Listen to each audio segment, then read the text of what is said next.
On today's episode of Locked On Canadiens, if Wild head coach John Hynes has 100 haters, I am one of them. If he has one hater, it is me. And if he has none, I have left this earth.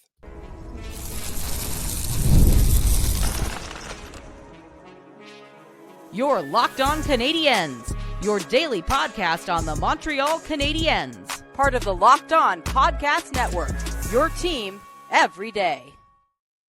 Hello, everyone, and welcome to episode 1236 of Locked On Canadiens. Thanks so much for making us your first listen of the day every day, and for subscribing wherever you get your podcast. Doing that supports the show and ensures you don't miss an episode. Today's episode is brought to you by Gametime. You know the drill. Download the Gametime app, create an account, and use code LOCKEDONNHL for $20 off your first purchase. Terms apply.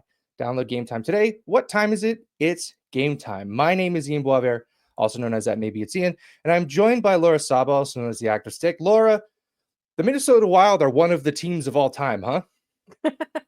I was gonna say, are you a John Hynes fan by any chance? You've been so kind to me to allow me to just go off on rants that I think should put me on like an internet list. So, a government list. So thank you for allowing me that. That's going to be item number one for me. Montreal loses 4-0 to the Minnesota Wild. We'll take you through the rest of our show. We've got another chat about officiating because it continues to be infuriating, just terrible to watch. And then we've got our Friday mailbag. Lots of folks are asking for replacements for Kaiden Guhle. We have food questions. We have time travel questions. Very excited to get into our mailbag. You guys never disappoint us there.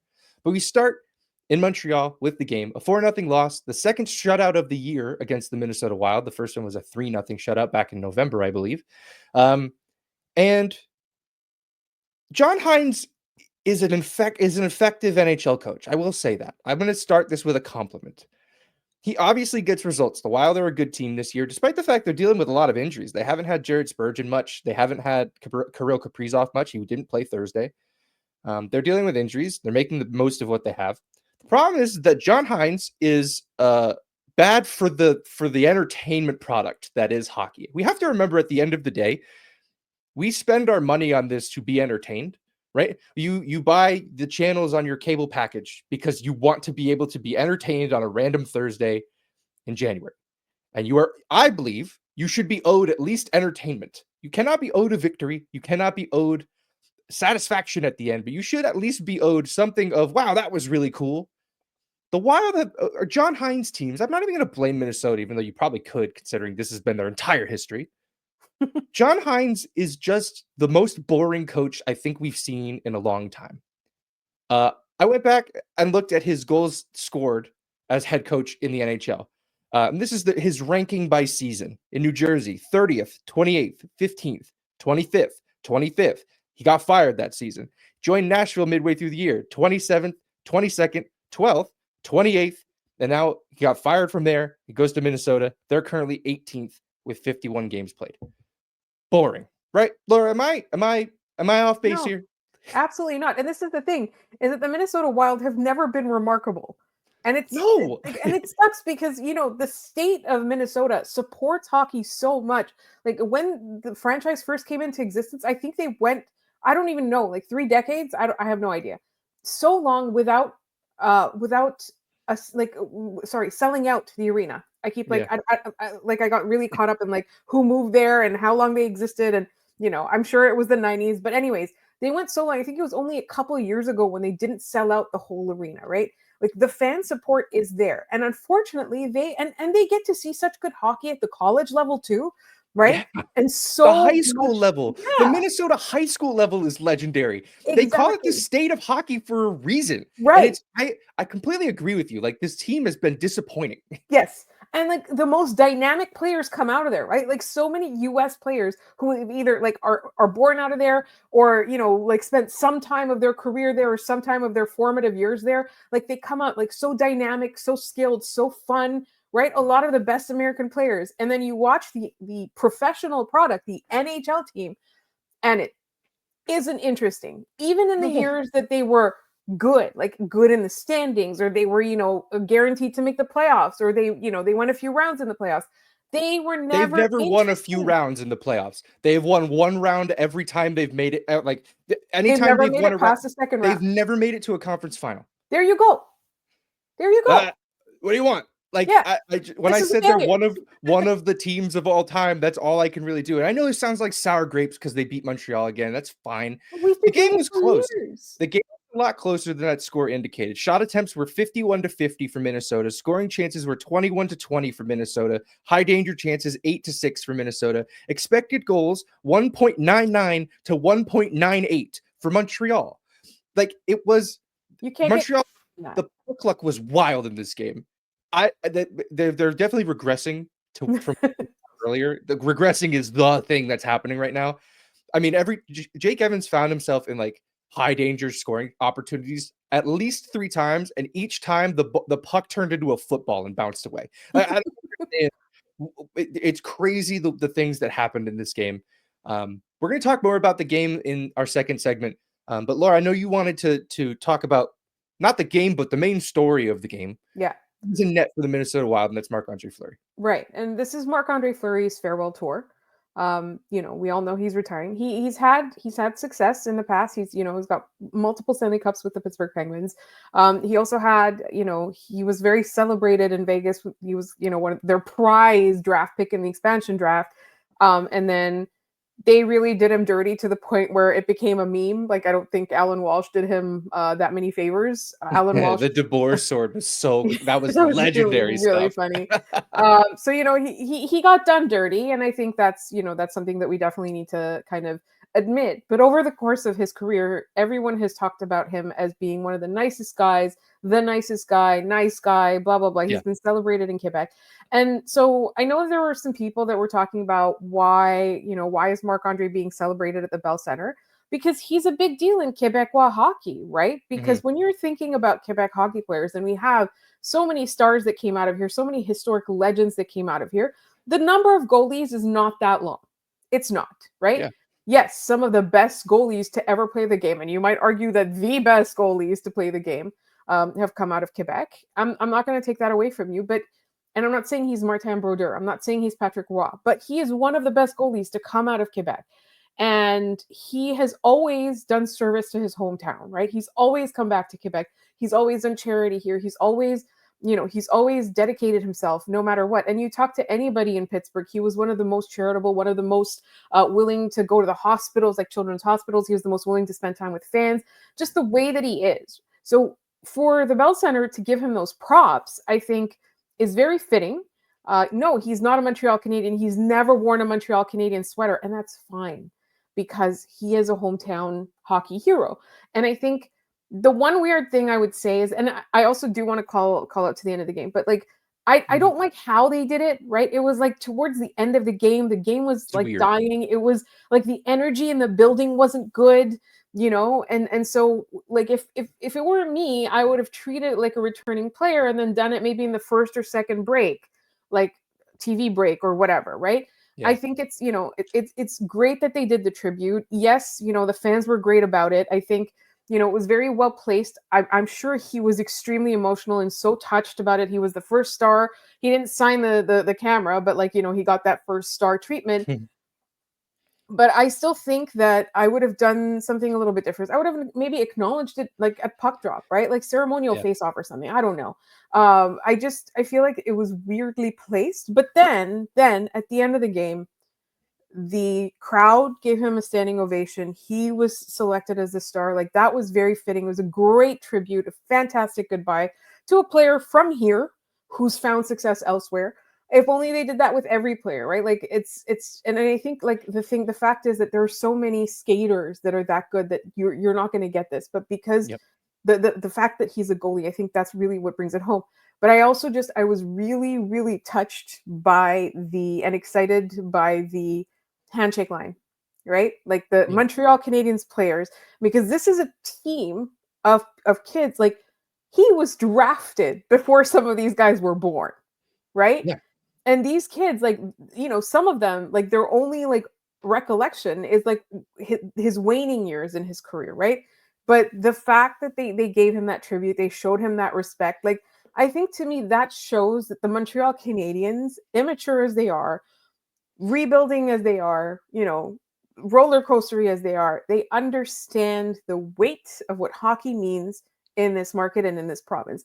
And I understand why people who are not Quebecois think that this is not a big deal. And, Marc-Andre Fleury, like, nobody cares, or like, why do they bother or anything like that? But for me, like, I'm like a naturalized Quebecer. I'm not even a born Quebecer, Sure. but to me, like, I feel like as Quebecois, like, this is he's a huge deal for us. And this was our way to be able to say goodbye to him. Yeah, and just quickly before we had to break, I kind of compare this to the Montreal has to have French coaches and French front office staff, in the sense that, like, when I was a kid, I didn't get it, I didn't hate it, but I was like, I don't understand. As I got older, I understood that the Canadiens are not one of 32. They're not just any other NHL franchise. They stand to be something more than just a hockey club. Their cultural impact of this team is important, right? There's children's books written about hockey sweaters. There's they made a movie about Maurice Richard, and it's university courses on Quebec on Montreal Canadiens is a religion. If you think that the Canadiens don't exist as anything, outside of just being one of the 32 teams, I think we've lost the plot, right? Like it matters culturally, and the fact that they get a lot of Canadiens fans get a lot of crap for being a tough market, but when you win, even if you don't win here, if you're from here, you will get that. So hats off to Marc-Andre Fleury. Glad I started him in fantasy hockey tonight. I thought about not doing it. I thought about trying to get the Canadiens to win, but this was a good play on my part. All right, we have to move on. When we come back, we will touch on officiating once again and how I just don't understand it, and we'll get into that in just a minute. I can only imagine that attending NFL playoff games is an unforgettable experience, just from what I've seen on TV, right? We saw it this postseason. The crowds are nuts. The fans are going crazy. It's loud. The building's vibrating.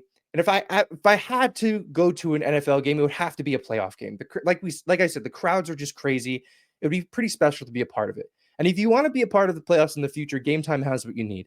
Gametime has a new feature called Gametime Picks, which makes getting tickets even easier. It filters out the fluff, so you only see incredible deals on great seats, and you don't have to waste your time searching through thousands of tickets. I recently used Gametime Picks to find tickets to an upcoming Canadiens game, and browsing through the deals was simple. I found great value for all kinds of seats around the arena, and the super deal was especially impressive, offering best value for the event. The app's features like seat views before you buy and all-in pricing with no surprise fees at checkout made the experience smooth and reliable. Plus, the on-time ticket delivery and lowest price guarantee gave me peace of mind. You want your tickets when you want them, and you will get them. Take the guesswork out of buying tickets with Gametime. Download the Gametime app, create an account, and use code LOCKEDONNHL for $20 off your first purchase. Terms apply. Again, create an account and redeem code LOCKEDONNHL for $20 off. Download Gametime today. Last-minute tickets, lowest price, guaranteed.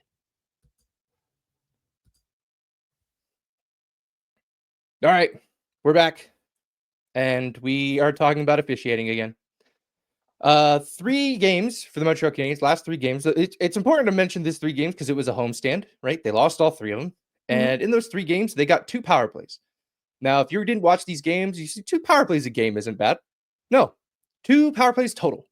And the last one, the third power play came in the third period against Minnesota, the second power play, rather. Which felt like a pity power play, honestly, even though Carrier got boarded in an obvious way. And if people don't know this about me, one of my biggest pet peeves in hockey is watching an infraction happen. We see it, like the boarding penalty that Joel Eriksson took on Alex Carrier, and the ref 3 feet away doesn't call it, but the guy 3 lines away has his arm up in the air. And in this case, he made the right call, but it begs the question, what's that guy in the corner watching? He's got the best seat in the house for it, and he's not paying attention. It was an obvious board. Outside of the that, game was boring, so maybe he fell asleep too. I don't know. Maybe that's John Hines' strategy, is lull everybody to sleep. Referees don't pay attention. We'll win it at 5-on-5, because, the Wild only got 1 power play too. But that power play came on a trip where Kirby Dach got his stick in front of Marco Rossi. It was soft. It didn't look like a lot of contact. Marco Rossi goes down. They draw a power play. 90 seconds later, Anderson is leaving the zone in the exact same spot where that infraction happens. And he gets tripped, and nothing happens. I don't know how we are expected as fans to watch games and believe that the officiating is not going to be of consequence. Like, oh, you can't blame the refs. Watch me.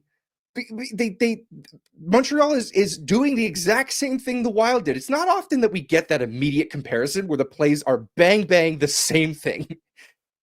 Later on in the game, Kirby Dach comes around the back of the net. He's getting hooked.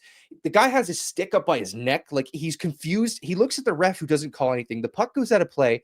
And Kirby Dach is looking at the ref in the corner and being like, are you serious? Like, what do you need to see to draw a penalty? The ref, I don't know if he said anything, but Kirby Dach just starts laughing in the ref's face. They don't respect these guys, and they have no reason to. What are you seeing officiating wise? Like, there was a lot missed in this game, obviously, but Montreal only got one penalty. Like, what's going on? I don't know what it is. I think we've talked about it in the past where it's like it's hard to get to that level, right? Like the NHL level is really demanding, and a lot of potential officials kind of quit the game before they even get to that level. It's not an easy job. You have to be away from your family for long stretches of time.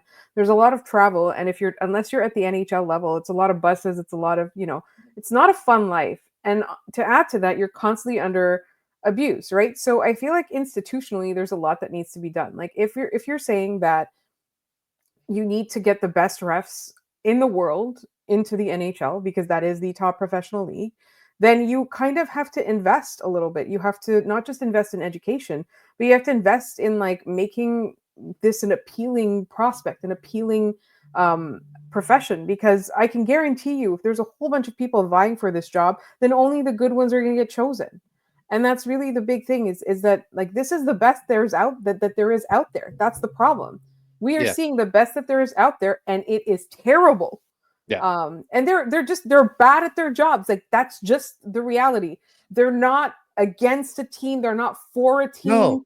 They don't have money on the games. At least we hope not. No. They're just bad at their jobs because nobody better wants to do it. And I don't know what kind of education and whatever you call it, like formation they're getting, training or whatever they're getting. But by the time they get to the NHL, they're still bad. Yeah. Look, everything you said about how hard their job is true. The problem is you could say the same thing about players.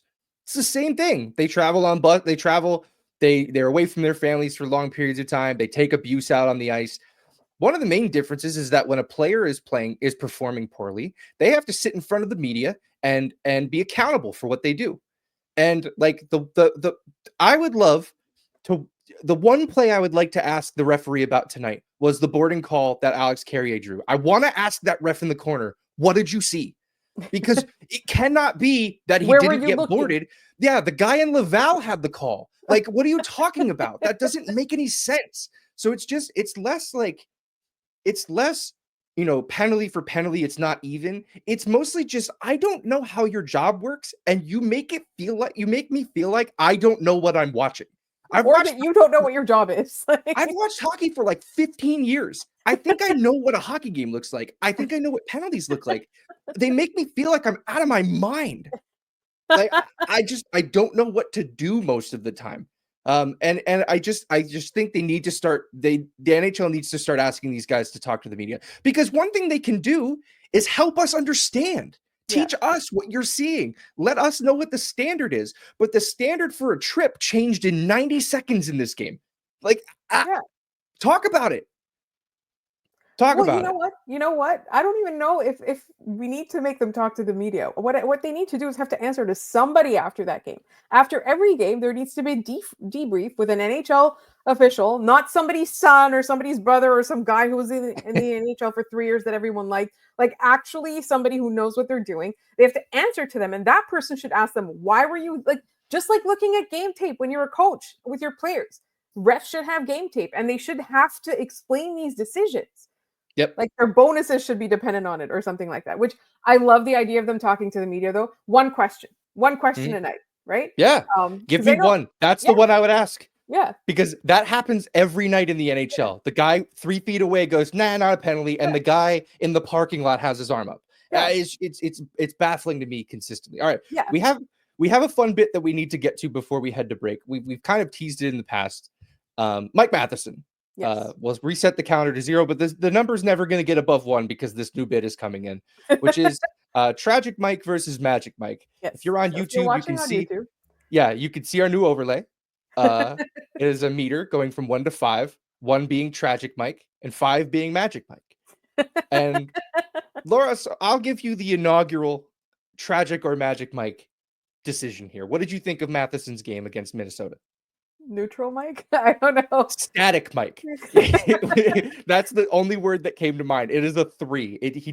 He was fine and he was fine. And that's really the end of the conversation. I was kind of hoping we'd get a banger in one direction or the other. Yeah. But 3.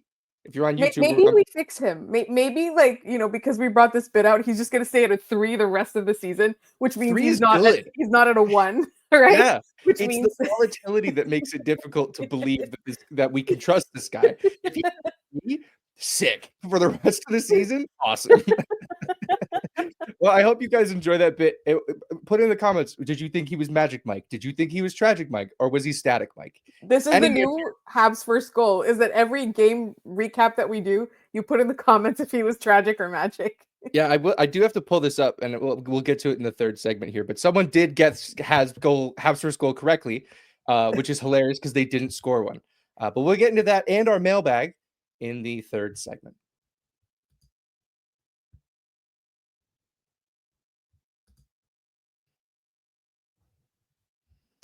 All right, mailbag time.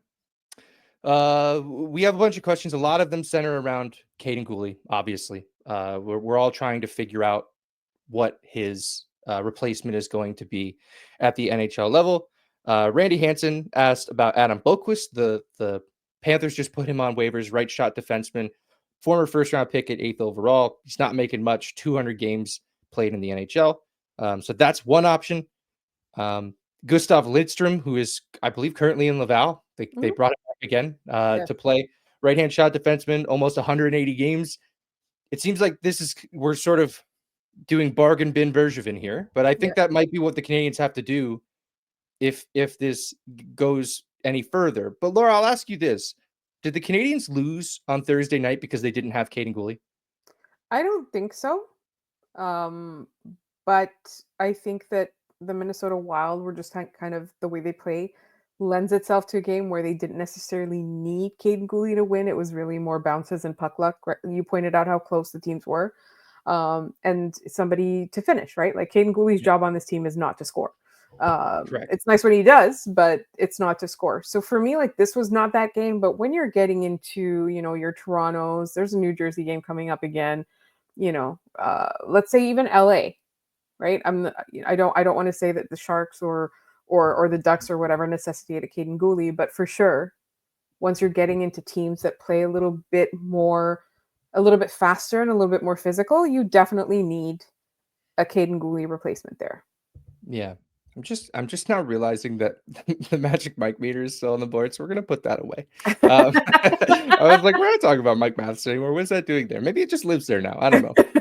Yeah, I agree. I think that the puck bounces were the reason why the Canadiens lost tonight. Fleury made like one really big save, and that was really it. Dobish also had a really big save, but the Wild were getting the bounces, the Canadiens didn't. That's kind of how it goes some nights. Yes. Let's head over to Blue Sky now, where we've got some questions. We'll start with Habs Suzuki on Blue Sky. Fun idea. Imagine you had a time machine. Pick one player from the past 25 years that you would want to put on the current Habs team. Doesn't have to be a Hab. For me, it's Prime Markov or Fleury. I mean, Fleury would be lovely to have on this team. Two Quebecois goalies and him and Montembeault, that'd be pretty sick. What's your gut reaction to hearing that question? Sidney Crosby. Facts.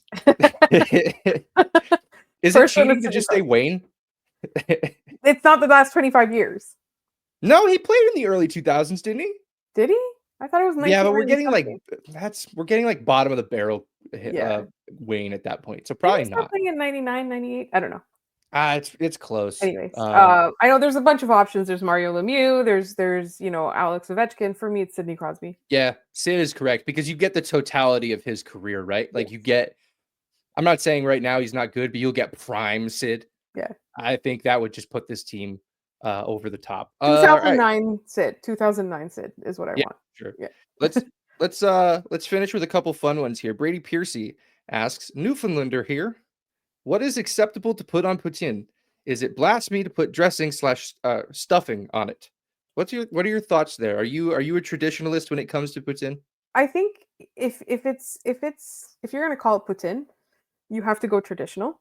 Yeah. I'm a purist, but I think you can call it novelty poutine and put whatever you want on it. One of my Yeah. favorite ones is like just mushrooms and onions. They don't belong there in a regular poutine, but like Yeah, it's doesn't it great. it's amazing, right? With the cheese curds and the gravy, like so simple, so good. Not poutine, like a Yeah. modified poutine or a dressed up poutine. And then there's incredible ones with like brie and apples and all kinds of like very gourmet ones. You can do whatever you want with a poutine. You can have a lobster poutine; those are delicious too. But Yeah. if you want to call it like just like it's a novelty poutine, if you put things other than just cheese curds and gravy on the fries. Yeah, I look, I'm not from the province. But I do agree. I think, and what's challenging about being an American who enjoys poutine is you only get that novelty stuff, Yeah, right? Like you don't get, the stuff that, I would imagine going to Montreal and getting it like 11 o'clock at night and you eat it out of styrofoam, right? Like in the morning.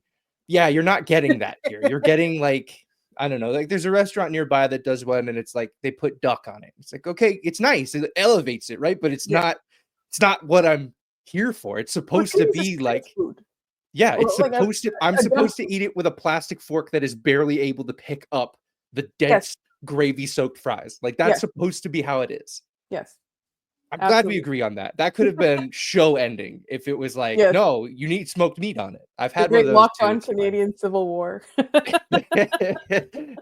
Great question. I feel like this is the most Quebecois episode we've ever had, I think uh, so. which is great. We're pandering, and I think Yeah. we need to pander a little bit more in the We future. need to get a fleur de lis overlay. Yes. Although we did have a Mike Matheson overlay, and he's also a Quebecer. So Yeah. Well, Point Claire, is that where he's from? yeah, he's from Point Yeah. Claire. Yeah. There you go, dude. We're so good at this. All right, Kay, of Game Over fame, asks, according to Arbor Jacki, Pizzetta made lasagna for dinner at Kaiden Guhle's place after he was hurt. Arbor took some steaks as well. Name some other food items and which teammate would take them to a let's all cheer up dinner with their injured teammate. I'm going to start with the only thing I can think of right now is that Cole Caulfield would bring pancakes somehow. I don't know why that is, I but was he's gonna say bringing bring pancakes. candy. You just bring candy. Like I stop mean, by the store and get a bag of candy. pancakes are breakfast dessert, so that Yes. makes sense, right? Like Yeah. that Yeah. tracks. Who else is bringing what?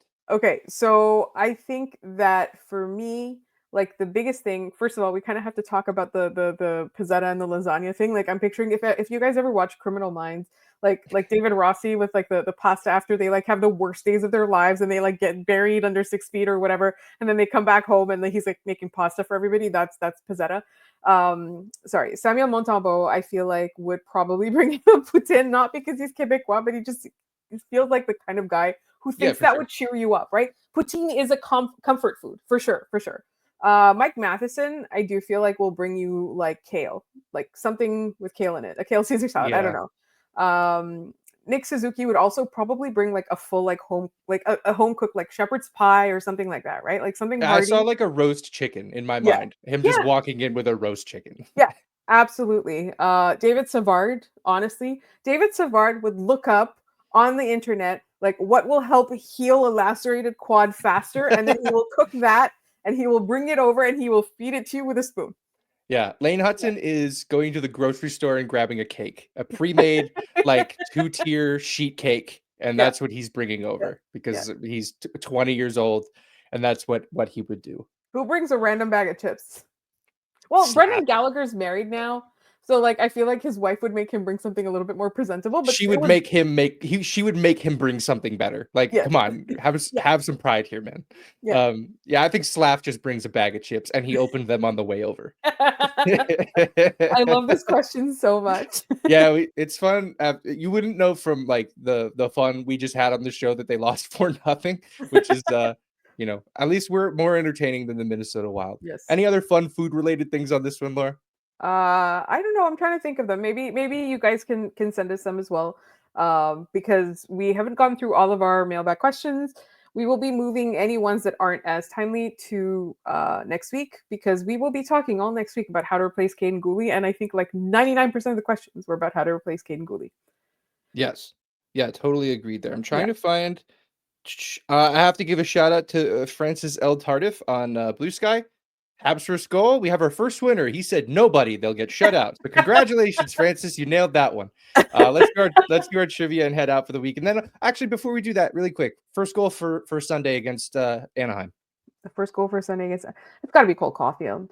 It's been a while. Caulfield. Yeah. I'll go Line A because he lit them up last time. Yeah. Okay. So we'll go Line A on that one. All right. Trivia time. Last question was Montreal won its first ever game in the National Hockey League over the Ottawa Senators by a score of 7-4, not 74. Who was their first loss against?